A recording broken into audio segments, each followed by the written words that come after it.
The baby clawed violently against the inside of the glowing tree as thunder exploded across the forest. "Take him now before the spirits wake up," the witch screamed. Amora stumbled backward in fear, her heart slamming hard against her chest. The child inside the tree was crying loudly, but something about the sound felt wrong.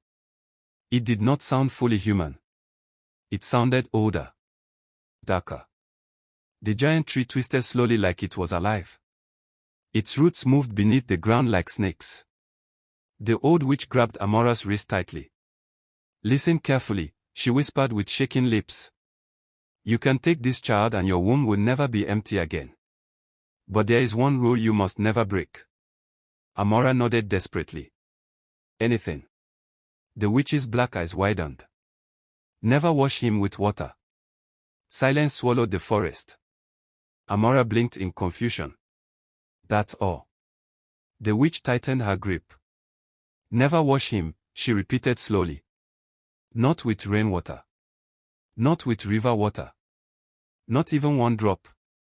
If you break that rule, death will enter your home." The baby suddenly stopped crying. Then he smiled. Amora froze. The child's eyes looked too knowing for a baby.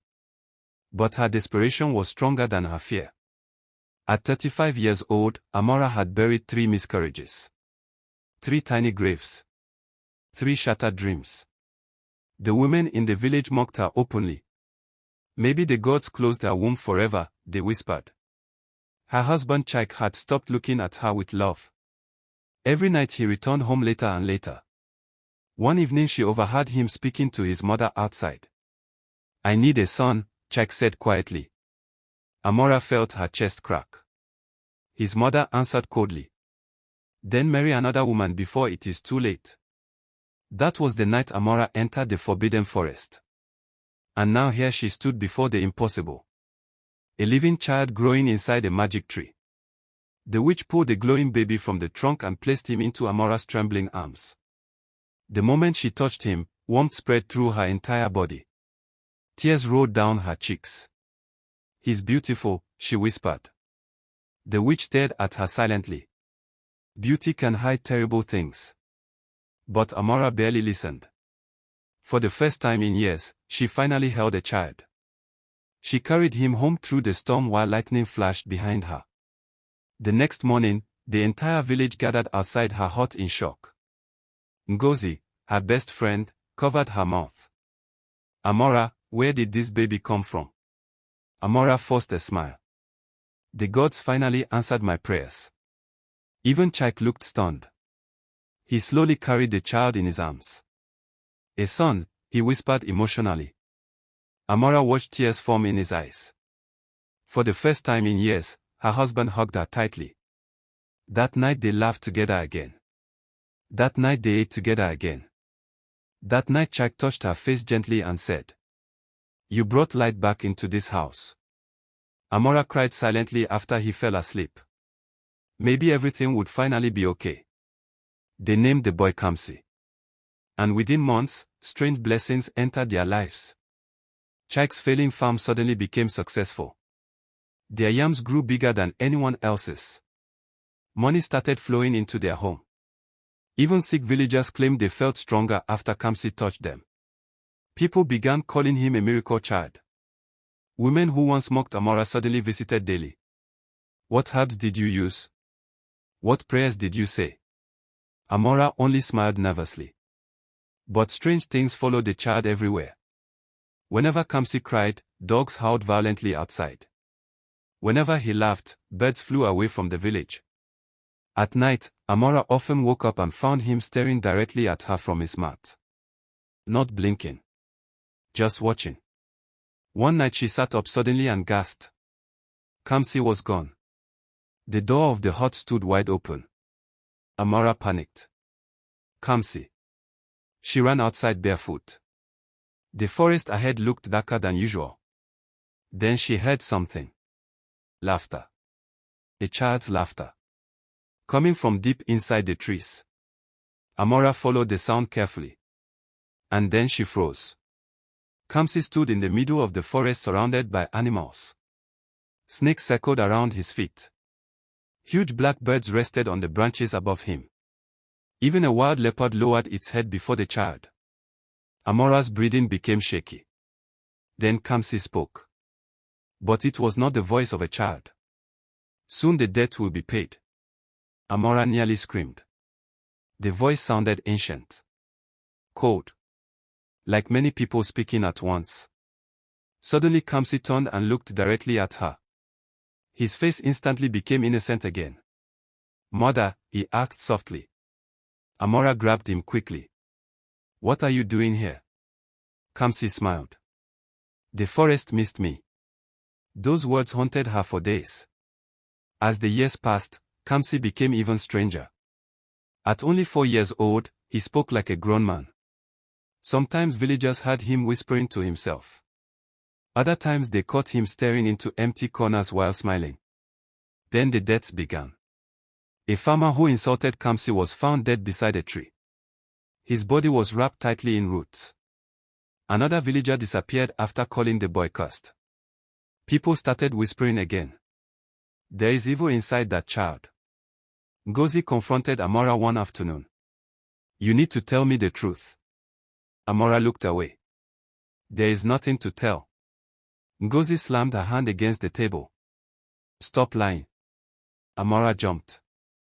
I saw your son standing in the rain yesterday. Amora's blood turned cold. What? He was standing completely still while the storm poured on him. And Amora? Ngozi's voice shook. The rain never touched him. Silence filled the hut. Amora remembered the witch's warning. Never wash him with water. That night she could not sleep. Kamsi sat quietly beside the fire. Mother. Amora looked at him carefully. Yes. If people hurt you, should they be punished? Fear crept into her chest. What kind of question is that? Kamsi tilted his head. They mocked you when you couldn't have a child. They made you cry every night. Amora stared at him. How do you know that? Kamsi smiled softly. I hear everything. Suddenly the fire exploded violently. Amora screamed. The flames twisted unnaturally before settling again. Kamsi never blinked. Days later, disaster struck. Ngozi's newborn baby vanished. The entire village panicked. Women screamed. Men searched the forest with torches. Then somebody found tiny footprints leading toward Amora's house. The villagers stormed her compound before sunset. You brought a demon into this village, one man shouted. Chaik stood protectively before his family. Get out of my house. The village priest stepped forward slowly. His eyes locked onto Kamsi. Then his face turned pale. I smell death on this child. The crowd gasped. Amora held Kamsi tightly. He's just a boy, she cried. The priest pointed at her angrily. Where did you get him? Amora remained silent. The villagers grew louder. She's hiding something. Her child is cursed. Drive them out. Suddenly Kamsi spoke calmly. The missing child is alive. Everyone became silent instantly. Kamsi slowly pointed toward the forest. Near the river. Men ran immediately. Minutes later, they returned carrying Ngozi's baby alive. The crowd erupted in confusion. How did he know? The priest stared at Kamsi with fear. That child is not normal. From that day forward, the village became divided. Some believed Kamsi was blessed. Others believed he was evil. But Amora noticed something even more terrifying. Kamsi's skin was changing. Tiny cracks appeared around his neck. Underneath them looked like bark. Real tree bark.